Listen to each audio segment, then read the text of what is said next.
Hindi mo ba ako naiintindihan? Ako na ang asawa mo. Ako na ang babaeng pinakasalan mo. Mahal na mahal kita, Mario. Bakit hindi mo ako maintindihan? Kung mahal mo ako, palayain mo na lang ako. Hinding-hindi ko na kayang manatili pa sa piling ng isang impostor. Halimaw ka! Isa kang aswang! Hindi kita kayang harapin araw-araw na alam kong may tinatago ka. Kung ganun, alam mo na ang sikreto ko at hindi ko hahayaang mabunyag ito.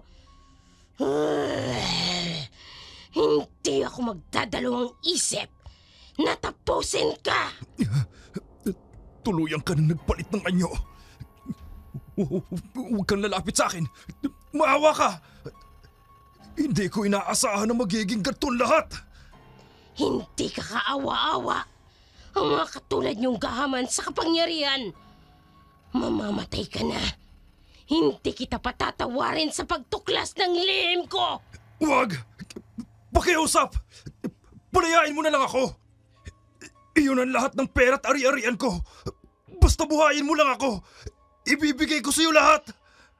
Kukunin ko talaga lahat ng ari-arian mo. Pero hindi kita maaaring buhayin. Wala ka nang kawalang, Mario! Bakit nagkaganito? Paano na lahat ang pinagsamahan natin?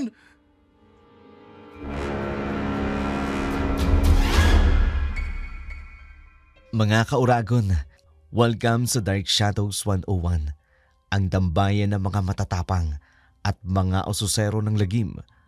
At sa bawat video, dadaling ko kayo sa madilim na sulok ng kwentong katatakutan. Handa na ba kayo? Tara, samahan niyo ko sa paglalakbay sa mga misteryo na hindi mo gugustuhing matuklasan.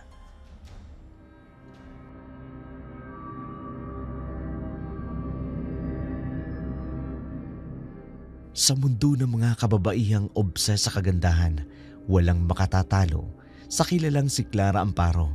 Kilala siya hindi lamang sa kanyang maladyosang itsura, kundi pati na rin sa kanyang eleganteng pananamit at marangyang pamumuhay.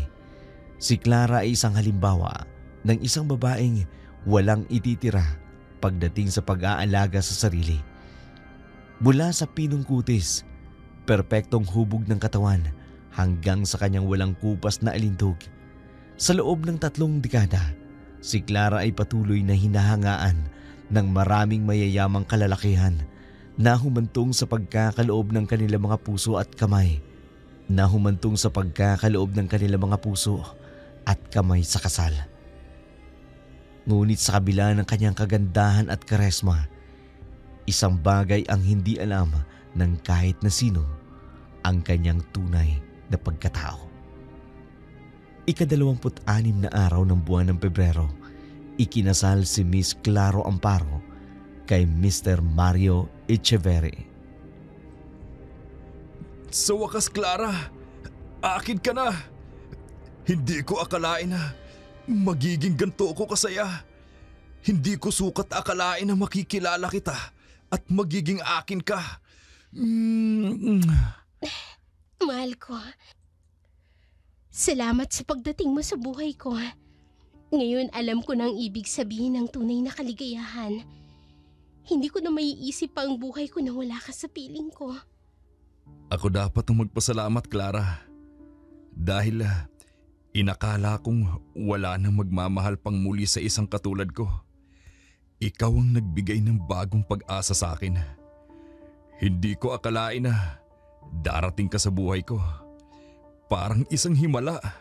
Bakit mo naman nasabi yun? Hindi ka mahirap mahalin, Mario. Sa totoo lang, sa lahat ng nakilala kong lalaki, ikaw lang ang nagparamdam sa akin ng ganito. Ang lahat ng hinahanap ko sa isang tao, nasa iyo na. Pero, yun ang sabi ng karamihang mga babaeng nakilala ko. Sabi nila, masyado raw akong seryoso.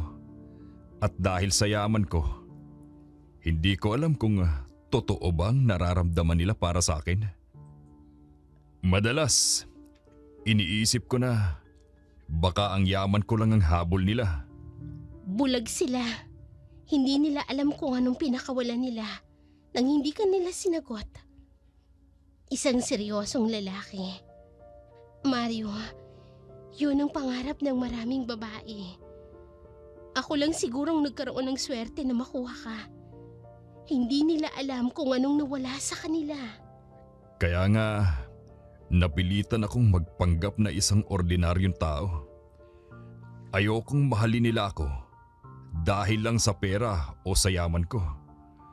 Gusto kong mahalin nila ako dahil sa kung sino ako. Hindi sa kung anong meron ako. Kaya hindi ko agad sinabing totoo sa'yo. Maski ako naloko mo.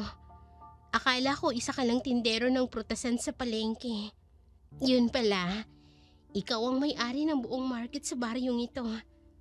Hindi ko talaga inaasahan na ikaw palang napakalaking isda na nahuli ko.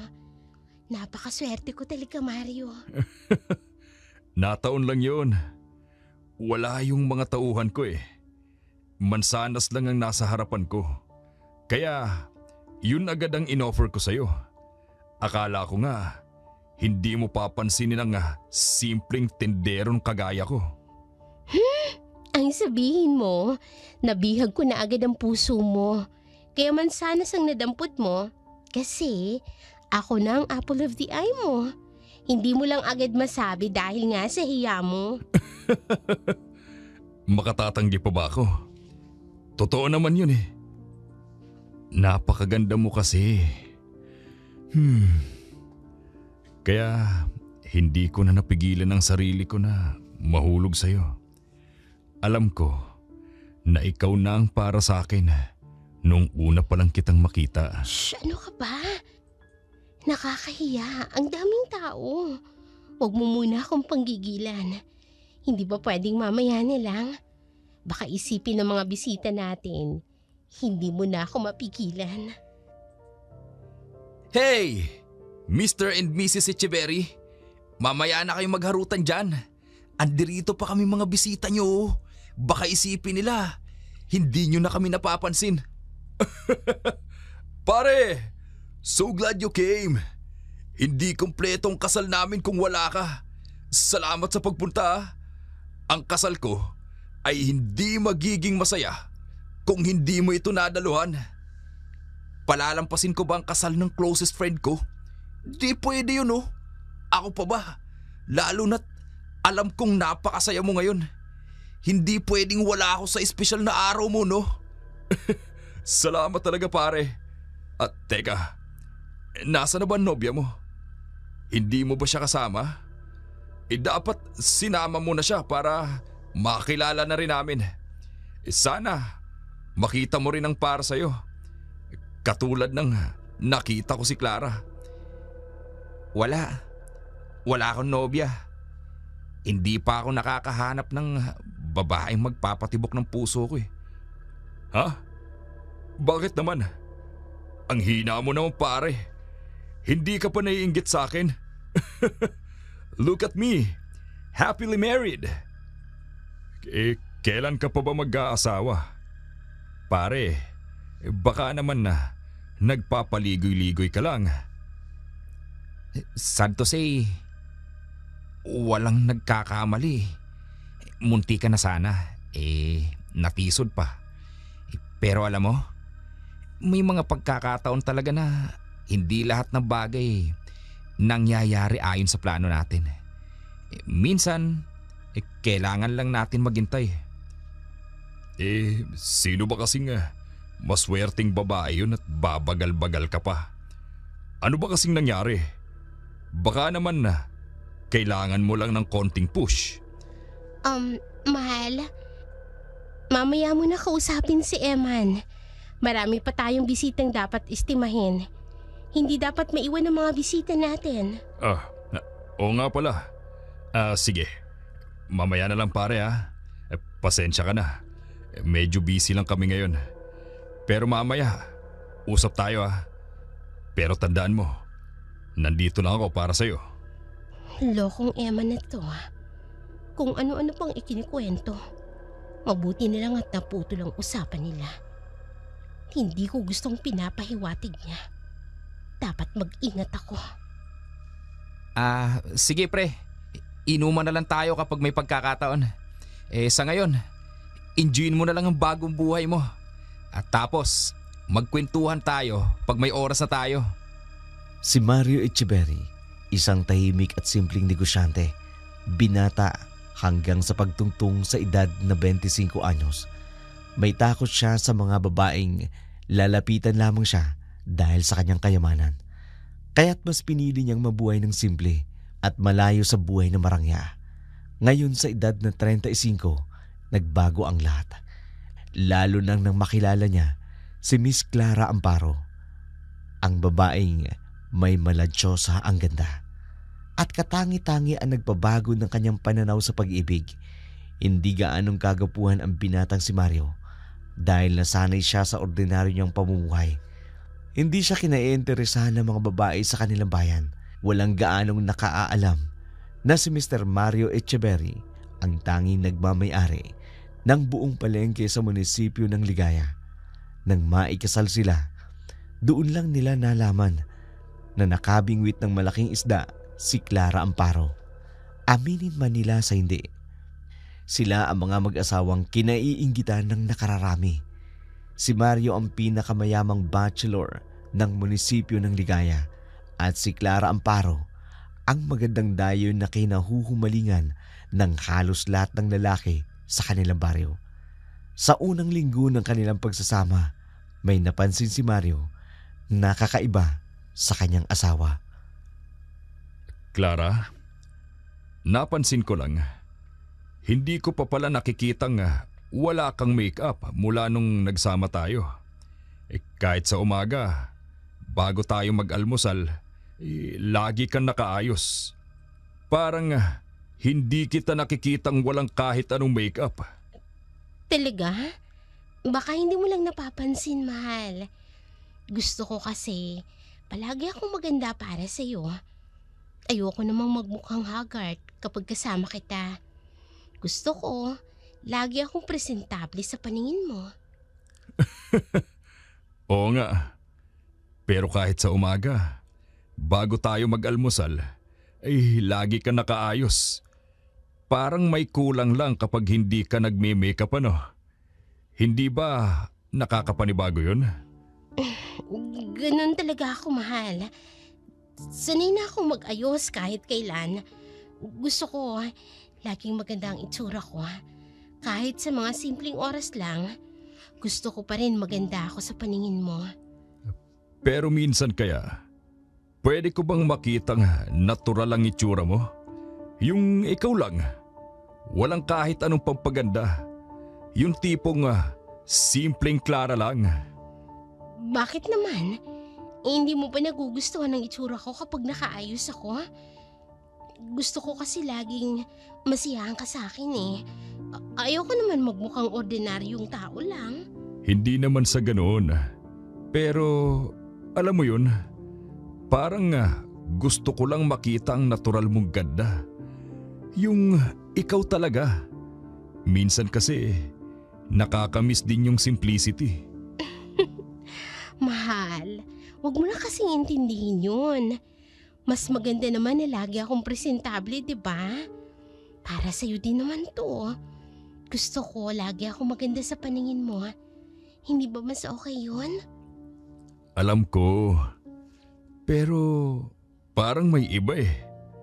Parang may gusto kang itago. May tinatago ka ba, Clara? Anong ibig mong sabihin? May tinatago ako?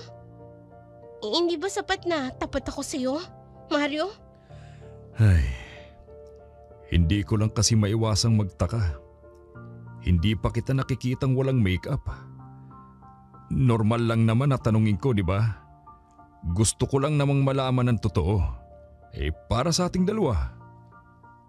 Mario, wala akong itinatago. Kung may tiwala ka sa akin, di ba? Hindi mo ko pagdududahan. Hindi ba sapat na ipinapakita ko sa iyong pagmamahal ko araw-araw? Clara, hindi kita gustong saktan. Gusto ko lang malaman ng totoo. May dapat ba akong ikabahala ron? Sabihin mo naman sa akin para hindi na ako mag-alala pa. Mahal, alam mong mahal na mahal kita. Pero kung patuloy kang maghahanap ng bagay na wala naman, baka masira lang ang tiwala natin sa isa't isa. Pakiusap, huwag ka na mag-isip ng kung ano-ano. Wala akong itinatago sa'yo. Ay, pasensya ka na, Clara. Baka nga ako lang ang nagiging paranoid. Mahal kita, Clara. At hindi ko gustong may maging problema tayo.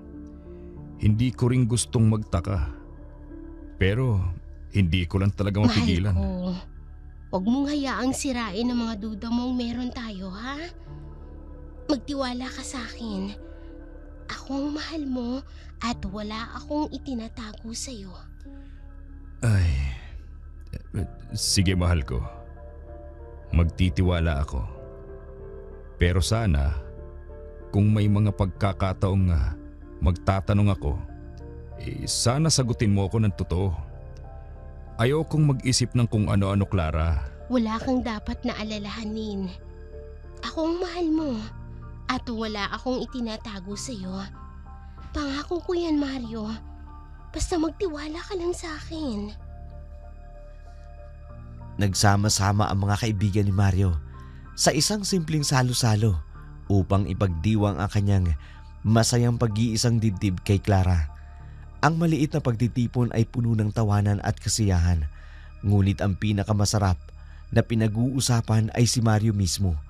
Kung bakit nga ba siya nagpakasal kay Clara sa loob lamang ng 3 buwang pagkakakilala. Ang gabi nagtapos ng may halong saya, tanong na nakabitin sa hangin. Si Mario bagaman masaya sa kanyang bagong yugto ng buhay ay napatigil sa tanong ni Eman, isang tanong na maaring magsiwalat ng mga bagay na hindi niya handang malaman. Mahal, andito na ako. Hi, mahal. Kumusta ang salo-salo niyo ng mga kaibigan mo? Mukhang napasarap kayo sa kwentuhan, ah. Okay lang naman. Bakit sa tono ng pananalita mo? Para may problema. Ano yun, mahal? Mahal, ayokong isipin mo na masama ako sa mga itinatanong ko sa'yo. Pero kailangan kong malaman, saan ka ba talaga nanggaling? Paano ka napunta rito sa Baryo Ligaya? Kanina kasi, tinanong ako ng mga kaibigan ko tungkol sa'yo. At na-realize ko na halos wala akong alam tungkol sa nakaraan mo. Hindi ba sapat na nandito ako ngayon? Kasama mo? Mahal, iba pa rin siyempre kapag nakikilala kita ng lubusan. Hindi lang bilang asawa, kundi bilang tao. Gusto kong malaman ang kwento mo. Kung saan ka nanggaling at bakit mo napiling manirahan dito. Mahirap ipaliwanag, mahal. Bukod doon, wala namang mahalaga sa nakaraan ko. Ang mahalaga nandito na ako ngayon. Kasama mo. Mahal, alam kong may mga bagay na gusto mong itago. Pero mahalaga sa akin na malaman ng mga ito. Lalo na't mag-asawa na tayo. Kung may problema o kung may dahilan kung bakit ka nandito, gusto kong malaman. Ang totoo niyan, marami akong pinagdaanan bago ako napunta rito. Mahabang kwento na punong-puno ng sakit at pagsubok. Pero iniwan ko ng lahat ng yun. Dito sa Baryo Ligaya, gusto kong magsimula ng bagong buhay. Malayo sa nakaraan ko. Naiintindihan ko naman yon. Pero hindi mo na kailangang itago pa sa akin ang nakaraan mo. Kahit ano pa yon, tatanggapin kita ng buong buo. Pero Kailangan kong malaman ng totoo. Para sa ating dalawa. Sige, igagalang ko ang desisyon mo. Mukhang hindi ka pa handang ipagtapat sa akin ng totoo. Hihintayin ko ang tamang pagkakataon para ikaw mismo magtapat sa akin ng totoo. Salamat, mahal ko. Napakabuti mo talaga. Pumapayag ako sa isang kondisyon. Maaari ba akong humiga sa mga hita mo? Madalas akong pagod eh. Kaya kahit man lang sana makasama kita sa ganitong mga pagkakataon na mapapawi lahat ng pagod ko. Oo naman, mahal ko. Yun lang pala eh. Si Eman. Siya na naman ang may kagagawan ng pagiging matatanungin ng asawa ko. Sa kalagitnaan ng tahimik na gabi, biglang nagising si Mario Echeverry mula sa kanyang malalim na pagkakatulog. Agad niyang napansin na wala sa kanyang tabi si Clara, ang kanyang misis. Bumangon siya at sinimulang hanapin ito sa bawat sulok ng kanilang bahay. Una niyang tinungo ang kanilang silid tulugan. Sunod ay ang sala, pati na rin ang kusina. Ngunit kahit anino ni Clara, wala siyang nakita. Nang marinig niya ang isang kakaibang ingay mula sa kanilang beranda, dahan-dahan siyang lumapit. Bawat takbang ay puno ng kaba at pag-aalinlangan. Nang makarating siya sa beranda, halos mapanganga siya sa kanyang nakita.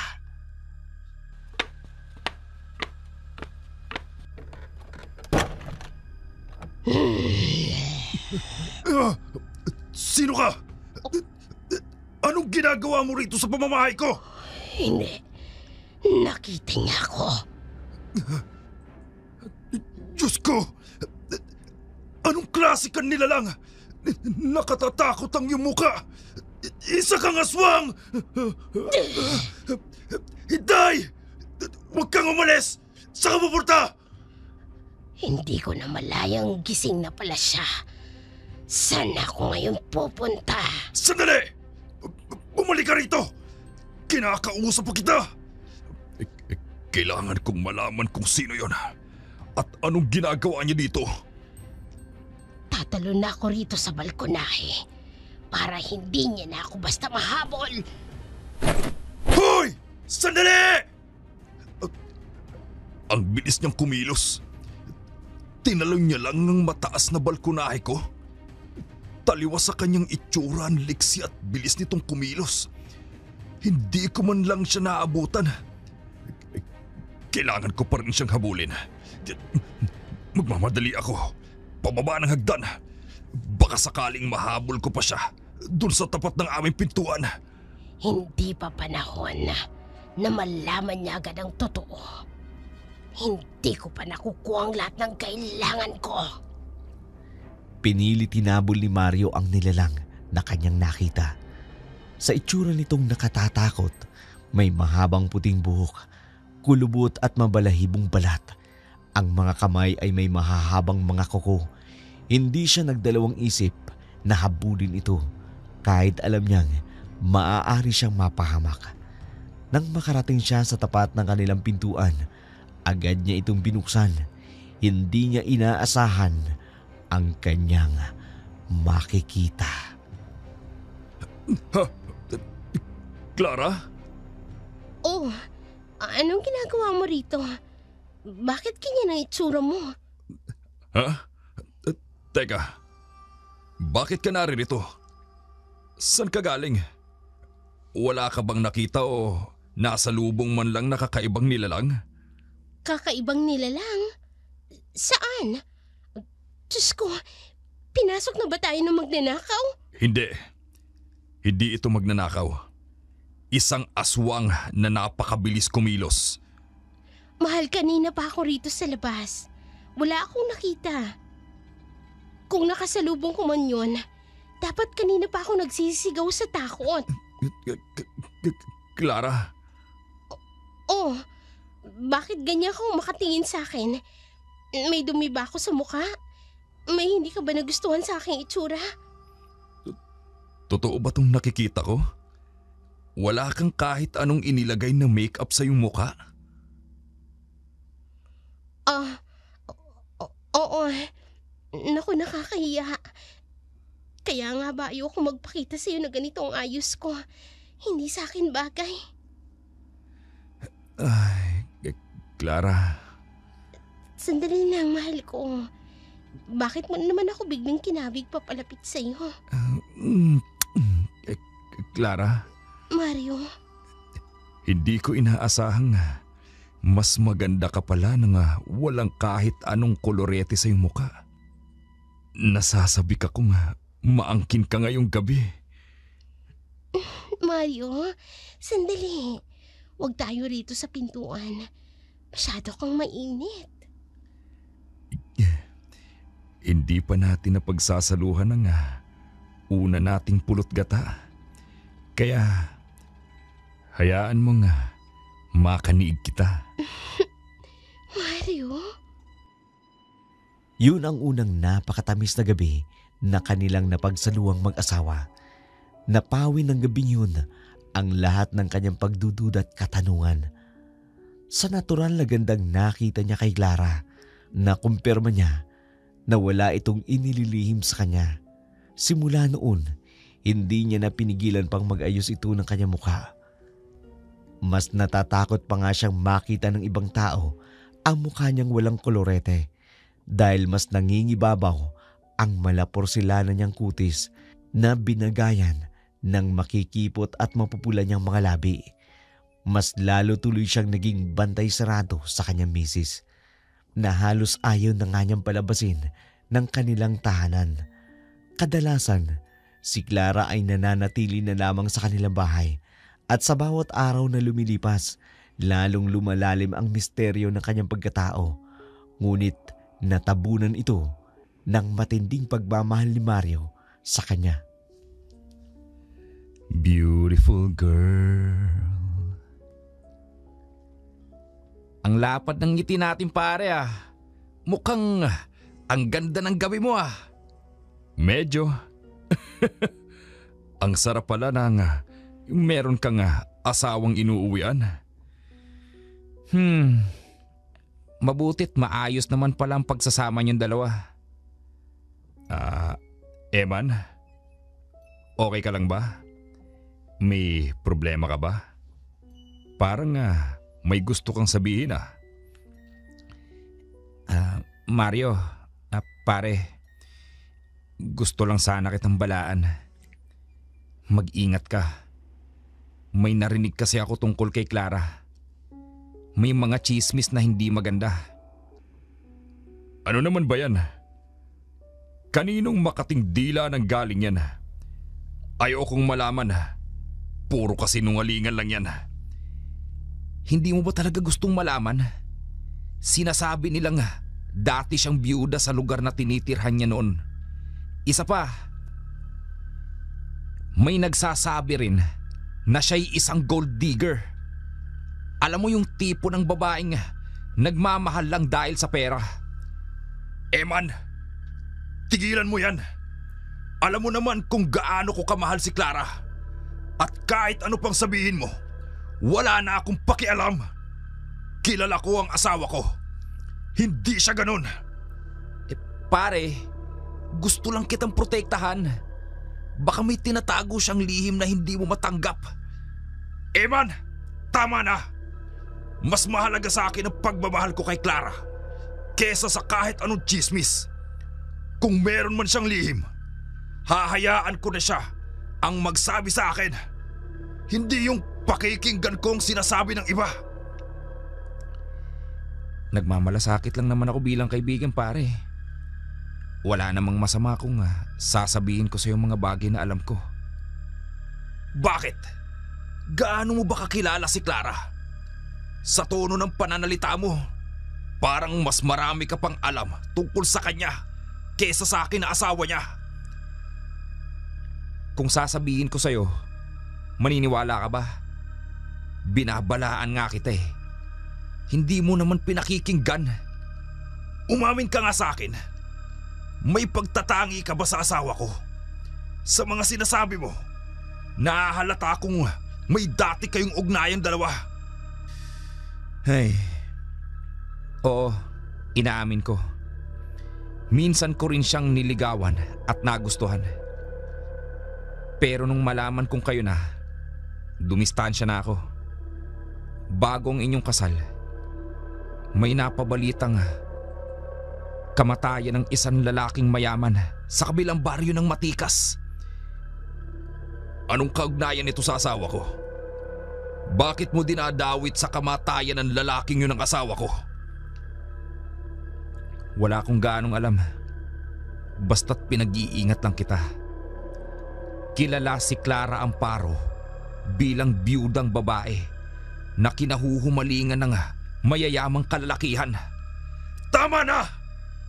Wala kang sapat na pruweba para pagbintangan ng asawa ko ng ganyan. Kung wala kang magandang sasabihin tungkol sa asawa ko, manahimik ka na lang. Okay, fine. Iginagalang ko desisyon mo. Sana lang, wala kang pagsisiyan sa uli. Ay, nakakainis. Ang ganda-ganda ng mood ko mula pa kagabi. Sisirain lang ng lokong Emma na yun. Baka hindi niya lang matanggap na asawa ko na si Clara. Kaya ginagawa niya ang lahat para sirain ito sa akin. Ay, hindi. Kahit ano pang sabihin niya, hinding-hindi niya magagawang sirain pa ang imahe ng asawa ko sa akin. Mahal na mahal ko siya. Hinding-hindi ko hahayaang masira ang tiwala namin sa isa't isa. Sa kabila ng mga sinabi ni Eman, ipinagwalang bahala ni Mario ang mga aligasyon tungkol sa kanyang asawa. Ang tanging mahalaga sa kanya ay ang pagmamahal at pag-aalaga ni Clara. Patuloy niyang pinilit na kalimutan ang mga narinig. Ngunit sa likod ng kanyang isipan, unti-unting namumuo ang mga pagdududa. Nakiusap si Mario kay Clara na huwag maglakad-lakad na mag-isa sa kalsada upang hindi makarinig ng mga usap-usapan tungkol sa kanya. Bagaman hindi tiyak ni Mario kung totoo nga ba ang mga chismis, nagdesisyon siyang magtiwala sa kanyang asawa. Isang gabi, nagdesisyon si Mario na sorpresahin si Clara. Maaga siyang umuwi sa kanila bahay. Bitbit ang isang bungkus ng mga bulaklak at tsokolate. Pagdating niya sa kanilang tahanan, agad siyang naganap ng paraan upang makita si Clara. Ngunit hindi niya ito matagpuan sa buong bahay. Sa kabila ng kanyang paniniwala sa asawa, isang parte sa kanyang isipan nagsimulang mag-isip kung may itinatago nga ba si Clara na hindi niya alam. Clara, mahal ko, andito na ako. May sorpresa ako para sa'yo. Mahal ko. Bakit wala pa siya rito? Ang mabuti pa, hanapin ko na lang siya sa buong bahay. Baka nasa paligid lang siya. Pero kung wala siya sa paligid, saan naman pupunta yun? Ni hindi man lang siya nagsabi sa akin na aalis siya ngayong gabi. Titingnan ko. Baka nasa kwarto lang siya. Ano to? Ngayon ko lang nakita tong pintuan na to. Buksan ko kaya? Diyos ko! Ano tong mga to? Mga sanggol sa bote. Mga bagay na kakaiba ang mga hugis. At ano tong boteng na may likido ng kulay dugo? Bakit may ganito si Clara? Anong klaseng kababalagan to? Hindi ako makapaniwala. Ang asawa ko, anong ginagawa niya sa mga ito? Ito ba yung sinasabi niyang lihim niya? At kaya siya maganda ay dahil dito sa mga nakatatakot na mga bagay na to. Ano bang nagawa ko? Sino ba talaga ang napangasawa ko? Lalabas ako ng silid na to. Kinikilabutan ako sa lahat ng mga nakikita ko. Mario? Mahal ko? Andito ka na?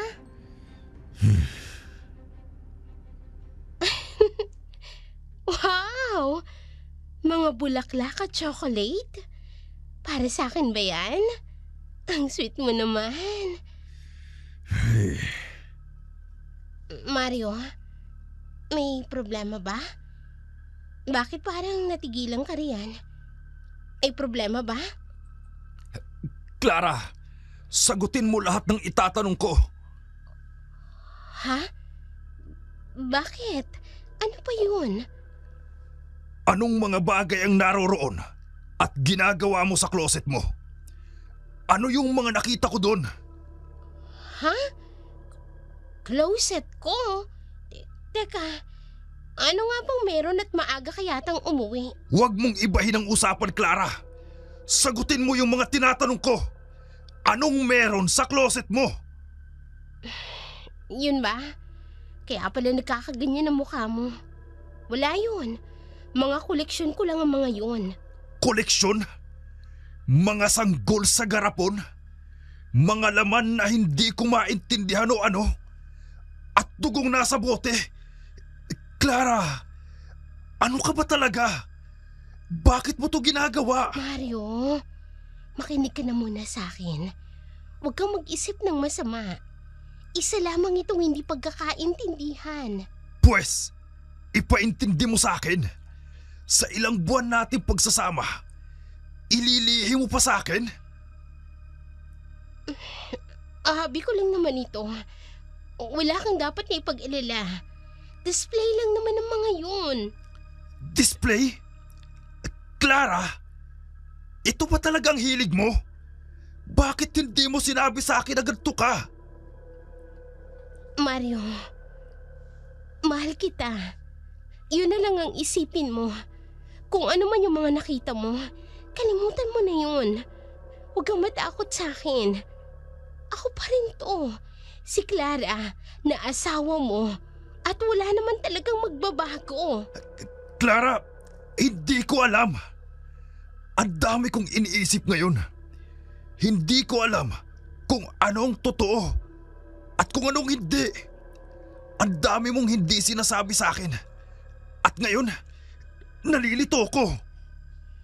Mario, mahal ko. Tingnan mo ako. Ako pa rin ito. Ang babaeng minahal mo at pinakasalan. Huwag mong hayaang sirain ang mga bagay na nakita mo ang tiwala mo sa akin. Clara, mahirap tong intindihin. Nakita ko mga bagay na yun. Hindi normal yun. Hindi ko alam kung papaano ko tumatatanggap. Mario, please. Huwag kang magpadala sa takot. Mahal kita. At wala akong balak na saktan ka o itago sa'yo yung mga yan. Ipinapangako ko sa'yo na ako'y magiging tapat. Kung may mga bagay man akong hindi pa nasasabi sa'yo, dahil natatakot ako na baka hindi mo maintindihan. Clara, kailangan ko ng oras para isipin ang lahat ng ito. Ang dami kong tanong at ang dami kong hindi alam tungkol sa'yo. Mario, ayokong masira ang tiwala mo sa akin. Pero kung kailangan mo ng oras, ibibigay ko sa'yo. Pero sana, huwag mong kalilimutan.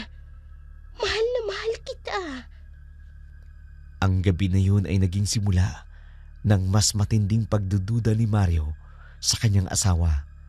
Bagamat gusto niyang paniwalaan ng asawa, hindi niya maiwasang balikan ang mga sinabi ni Eman. Tuluyan ang namuo ang takot at pag-aalinlangan sa kanyang puso. Hindi niya na maalis sa isipan ang mga bagay na nakita niya sa closet ni Clara. Ang mga ito'y patuloy na gumugulo sa kanya kahit pa sinusubukan niyang alisin sa kanyang isipan ang malagim na mga imahe.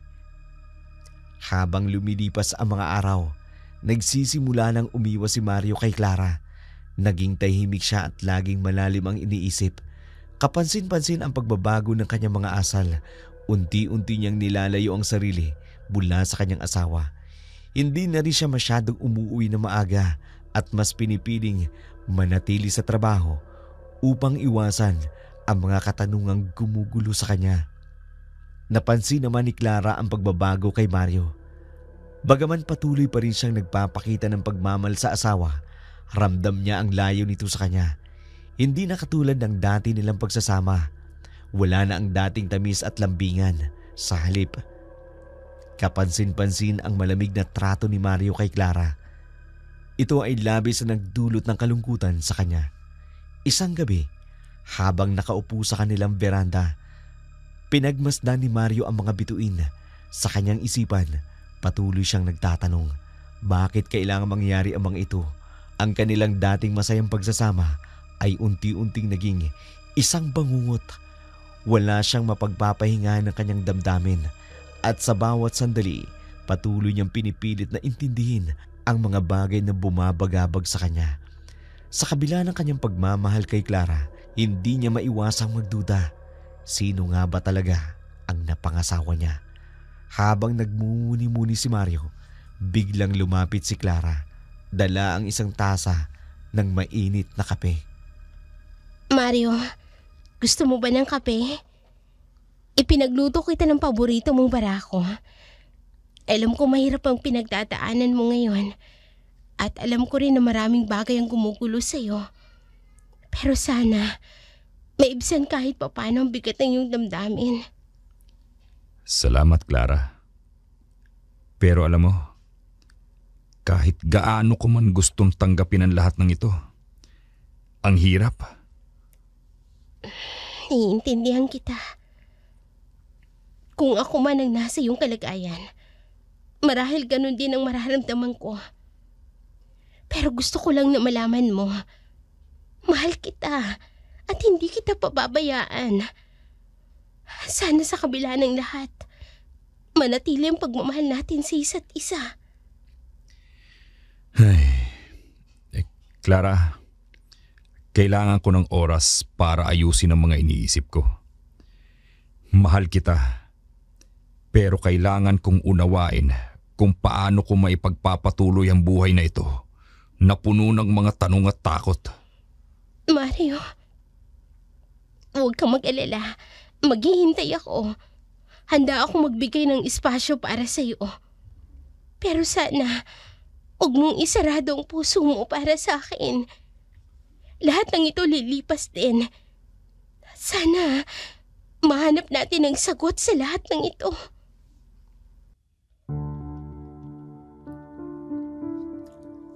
Ang mga sumunod na araw ay lalong nagpahirap sa damdamin ni Mario. Patuloy niyang tinatanong ang sarili kung tama bang magtiwala siya kay Clara. Sa bawat oras na magkasama sila, nararamdaman niya ang layo ng kanilang damdamin sa isa't isa. Ang kanyang puso ay puno ng takot at pag-aalinlangan, habang ang kanyang isipan patuloy na humahanap ng sagot.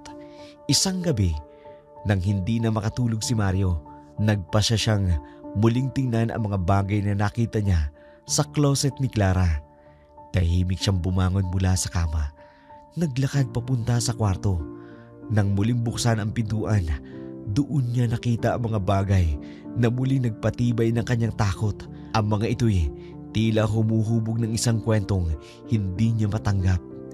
Isang kwento ng kababalaghan at lihim na hindi niya inaakalang makikita niya sa kanyang sariling bahay.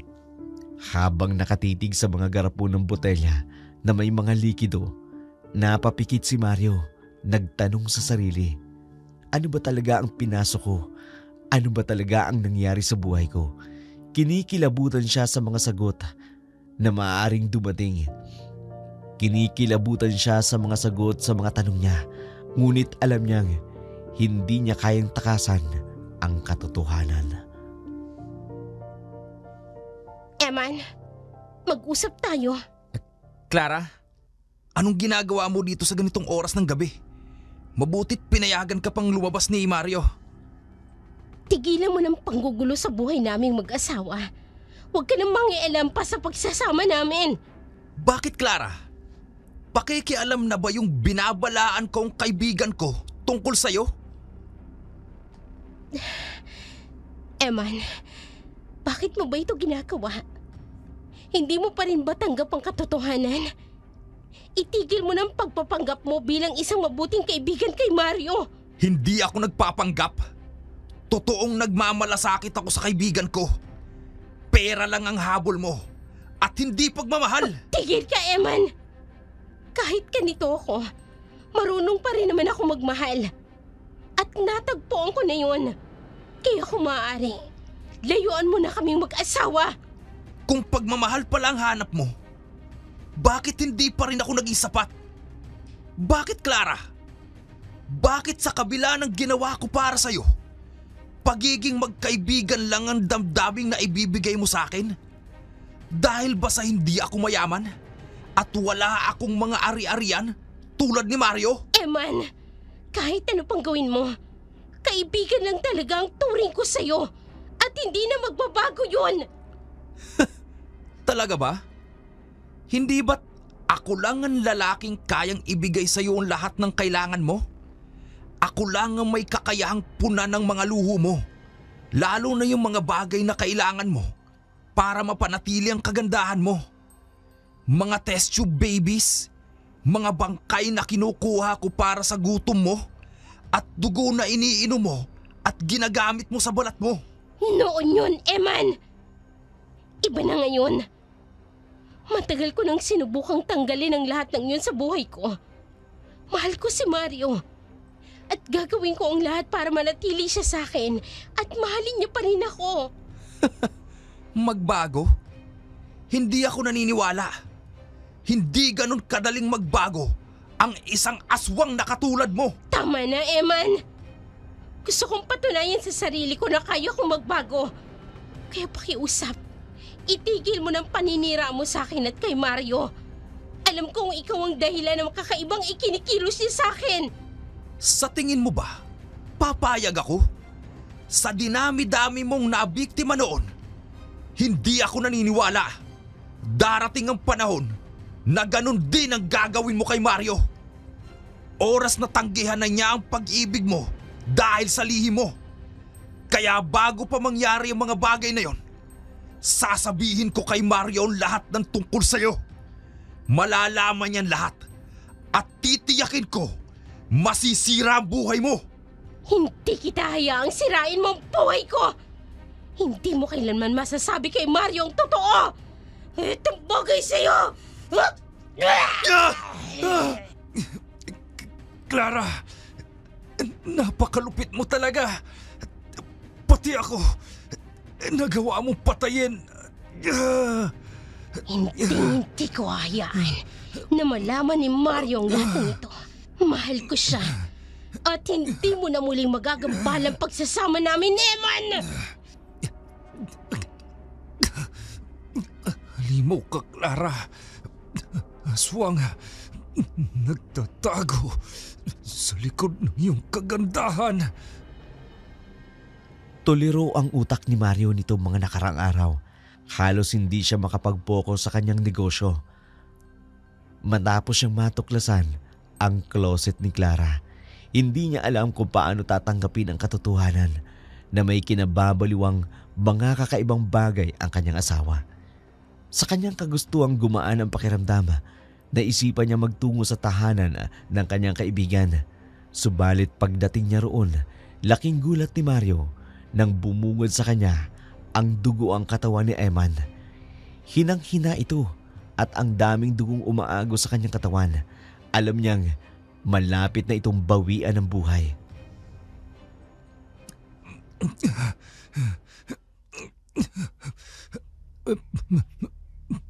Mario, Diyos ko, pare, ano nangyari sa'yo? Sinong may kagagawa nito sa'yo? Mario, makinig ka sa akin. May mga sasabihin ako sa'yo. Sandali lang. Tatawag ako ng tulong. Kailangan maampatan ng patuloy ang pagdurugo ng sikmura mo. Huwag na, pare. Hindi na kailangan. Makinig ka sa lahat sasabihin ko. Ito na lang ang tanging paraan para mailigtas ko yung buhay mo. Teka, ano bang pinagsasasabi mo, Eman? Unahin natin yung sugat mo, hindi kung ano-ano. Mario, si Clara, papatayin ka rin niya tulad ng ginawa niya sa akin. Ano? Alam kong hindi ka maniniwala, pero babae pinakasalan mo ay isang halimaw. Hindi siya isang ordinaryong babae lang. Halimaw? Si Clara? Tinatago ng napakagandang mukhaan ang nakatatakot niyang katauhan. Kaya bago pa mahuli ang lahat, dumakas ka na. Hindi ka niya pupuhayin. Oras na malaman mong lihim niya. Hindi totoo yan. Baka nagkakamali ka lang, Eman. Alam ko, may mga kakaiba kang bagay na natuklasan sa kanya. Ako ang halos lahat na kumuha nun. At warin mo ako, pare. Naging instrumento pa ako ng pagkahumaling niya sa kanyang kagandahan. Tama na. Huwag ka na magsalita. Dadaling kita sa ospital, pare. Ang buhay mo ngayon ang mahalaga. Kaya tumigil ka na sa paninira mo sa asawa ko. Hindi ko sasapitin ng bagay na to kung hindi niya ako pinuntahan rito. Bakit ngayon mo lang sinabi sa akin ang lahat ng ito? Bakit hinayaan mo akong makasal sa kanya? Patawarin mo ako, pare. Minsan ko na rin minahal ang asawa mo.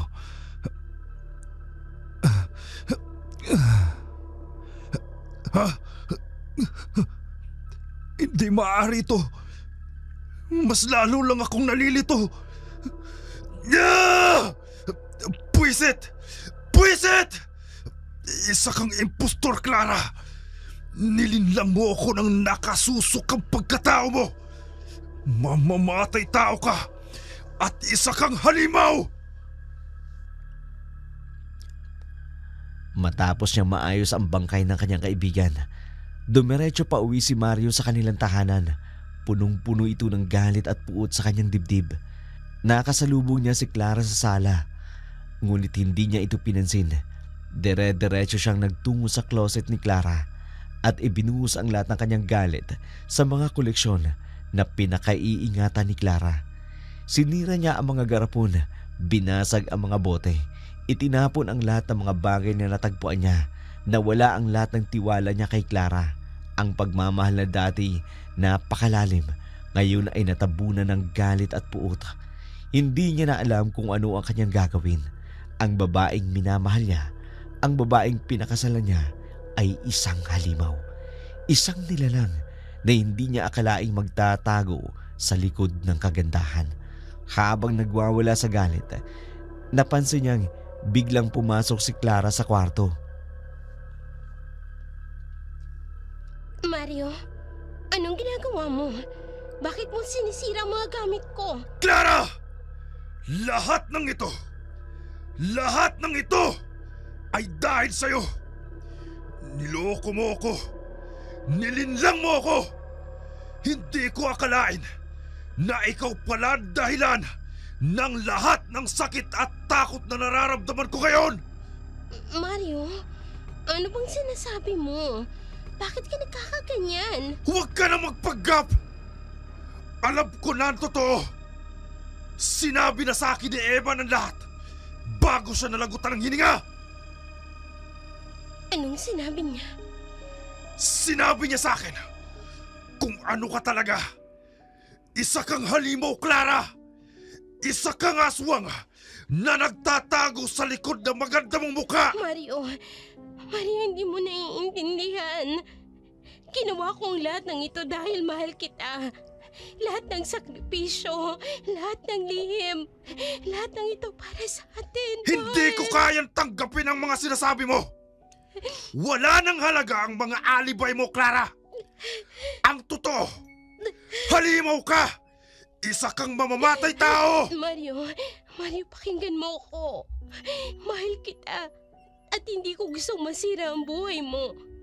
Ginawa ko lang ang lahat ng ito para sa'yo, para sa ating dalawa. Mahal?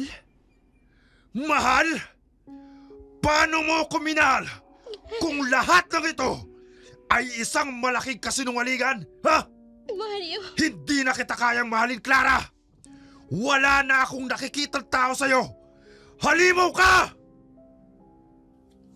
Nang gabing yun, hindi na nagawa pang makatulog ni Mario. Paulit-ulit sa kanyang isipan ang mga sinabi ni Eman at ang mga huling eksena ng kanyang buhay. Ang dating masaya at mapagmahal na pagsasama ni na Clara ay tuluyan ng naglaho. Isang malaking bangungot sa kanyang kinaharap at hindi niya alam kung paano ito magwawakas. Ang nag-iisang taong minahal niya ng lubusan ay siya palang magiging sanhi ng kanyang pagkawasak. Si Mario ay naiwang wasak ang puso at ang kanyang kaluluwa. Hindi na muli magkakaroon ng kapayapaan sa kanyang isipan, habang si Clara, sa kabila ng kanyang pagmamahal kay Mario, ay nanatiling isang misteryo. Isang nilalang na hindi kayang itago ng kanyang kagandahan ang tunay niyang pagkatao.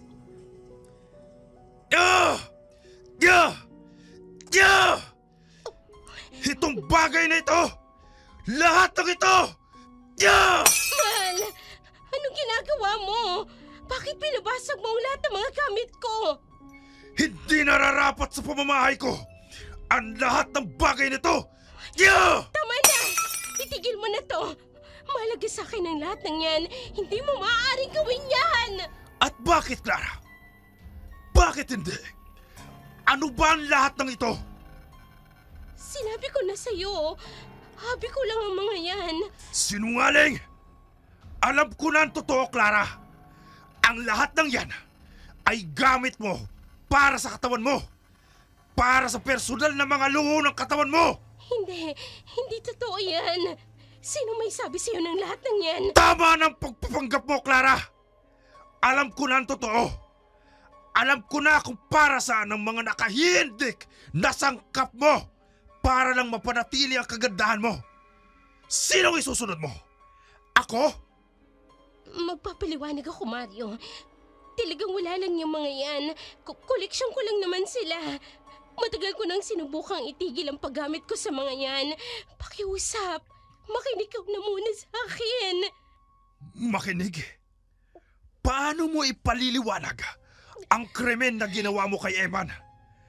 Isa kang halimaw, Clara. Pati kaibigan ko, dinamay mo sa kaibangan mo. Ginawa ko lang naman yun dahil mahal kita. At totoong minahal kita. Magbabago na ako, Mario. Desidido na akong talikuran ng pagiging aswang ko para sa'yo. Pero bakit mo pinatay si Eman?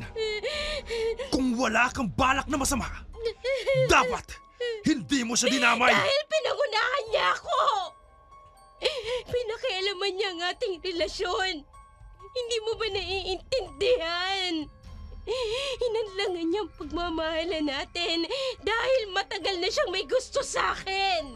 Ilan pa, Clara? Ilan pang lihim ang tinatago mo? Ang dami mo ng bagay na itinago sa akin. Pati ba naman ang kaugnayan mo sa kanya? Hindi mo nagawang ipagtapat sa akin? Ano pa? Ano pa dapat kong malaman? Mario, mahal kita. Mahal na mahal kita. Ang akala ko ba matatanggap mo ang lahat ng madilim kong nakaraan? Bakit ngayon parang isinusuka mo na ako? Dahil wala ni isa man sa mga inililihi mo ang mismong nanggaling sa'yo. Halos babaliw na ako kakiisip kung paano kung tatanggapin lahat ng ito. At pati ang kaibigan ko, pinatay mo! Mario, pakiusap. Pakinggan mo muna ako. Ayusin natin ang gulong ito. Hindi na ako tulad ng dati. Hindi ko na ginagawa ang lahat ng nalaman mo. Nagbago na ako. At yun ay dahil sa'yo. Hindi pa ba sapat na dahilan yun para mapatunayan ko sa'yo kung gaano kita kamahal? Mahal ko, bigyan mo pa ako ng pagkakataon. Clara, hindi na kayang tanggapin ng utak ko ang lahat ng mga nalaman ko sa'yo. Kung noon pa sana, inunti-unti mong nasabi sa akin ang totoo, hindi na sana tayo aabot sa ganito. Anong ibig mong sabihin? Isusuko mo na ba ako? Mario, makikipag-iwalay ka na sa akin. Oo, dahil hindi matanggap ng konsensya ko na ang aswang ang kapiling ko ngayon, ang pumatay sa kaisa-isa kong kaibigan. Hindi! Hindi ako papayag. Marami ka nang nalaman tungkol sa akin. Marami na rin akong isinuko para sa'yo. Ikaw lang ang minahal ko ng totoo. Ikaw lang ang naging dahilan para isuko ko ang dati kong pagkatao. Hindi ko hayaang mawala ka sa akin. Wala ka nang magagawa, Clara. Tapos na. Wala na akong pagmamahal na nararamdaman sa'yo. Hindi! Wag mo kong iwan. Hindi ko kakayanin yun. Nasanay na akong kapiling kita. Ayoko mawala ka sa tabi ko, Mario. Bitawan mo ako! Nandidiri ako sa kamay mo!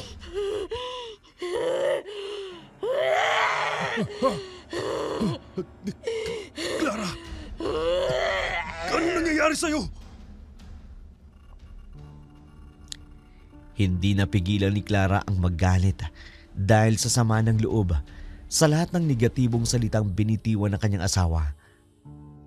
Ngayon lang siya nagmahal ng totoo. Ngayon lang niya binalak na isuko ang isang bagay na nakadikit sa kanyang pagkatao. Napaatras si Mario sa kanyang kinatatayuan. Gulantang sa kakaibang ikinilos ng kanyang asawa. Habang umiiyak si Clara, unti-unti nang nagbago ang kanyang itsura. Dito na mas lalong nanlaki ang mga mata ni Mario dahil ang nilalang na tinatawag niyang asawa noon na ngayon ay nasa kanyang harapan. Kitang-kita niya ang pagpapalit ng anyo ng kanyang asawa. Clara, hindi ko inaasahan to. Sagad-sagara ng paglilihim mo sa akin. At ito ngayon, ito! Kasuklam-suklam ang iyong anyo!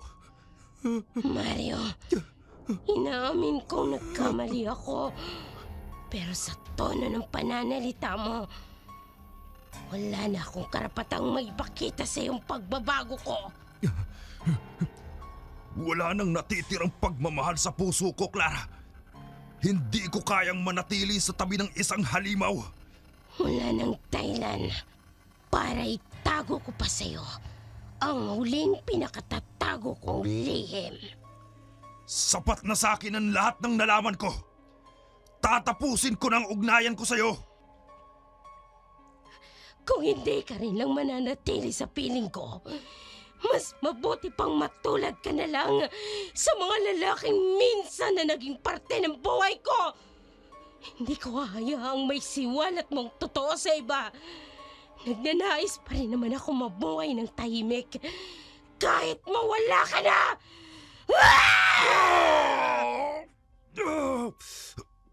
Wala kang kasing sama!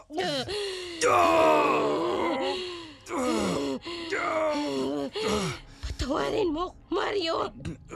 Wala na akong ibang magagawa kundi isukong pagmamahal ko sa'yo. Mamamatay ako ng may dignidad. Hindi ko susuwayin ang aking prinsipyo.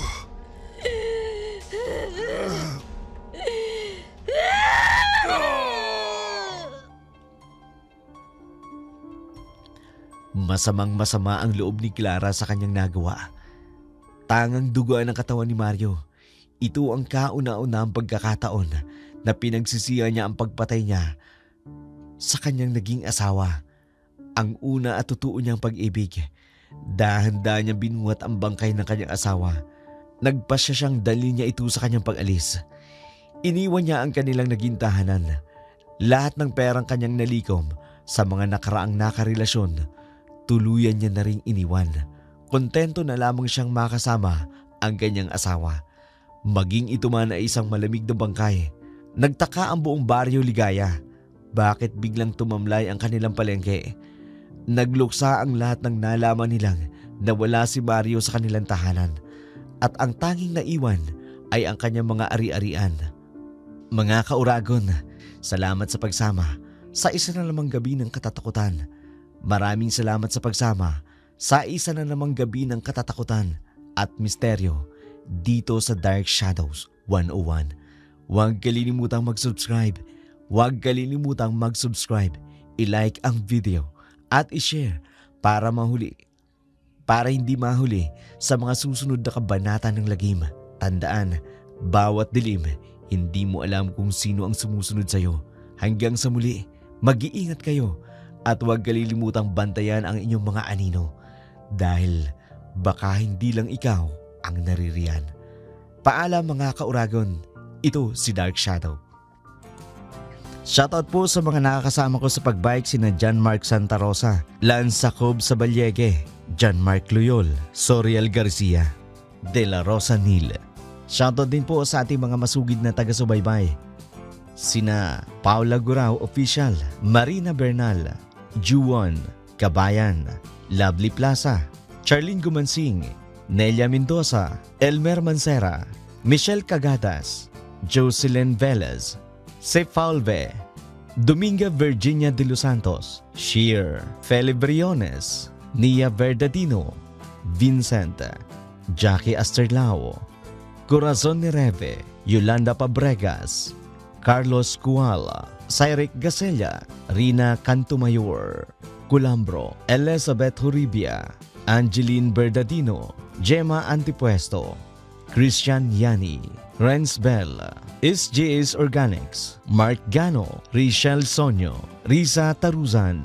And of course, pasalamatan muna natin ang ating mga channel members sa ating mga bagong channel members. Sa ating mga regular members, Apple May Tanwako, Rachel Sonyo, Tamol Tansapobia, Ferly Ayani, Simple Cooking, Midnight Lou, Aida Odevellas, Almira Aludo, Edong Bulalo, Tony Boy, Jenny Villanueva, and of course ang ating mga affiliate members na sina Ate Jonah Vlog at Ma'am Baikong Tausi. Kami po ay buong puso nagpapasalamat sa inyo sa inyong patuloy na pagsubaybay. Sa lahat po ng aming mga subscriber, inaanyayahan din po namin kayong mag-member sa aming YouTube channel. Ang inyo pong membership ay malaking tulong din po sa aming channel. Maraming salamat po and God bless us all.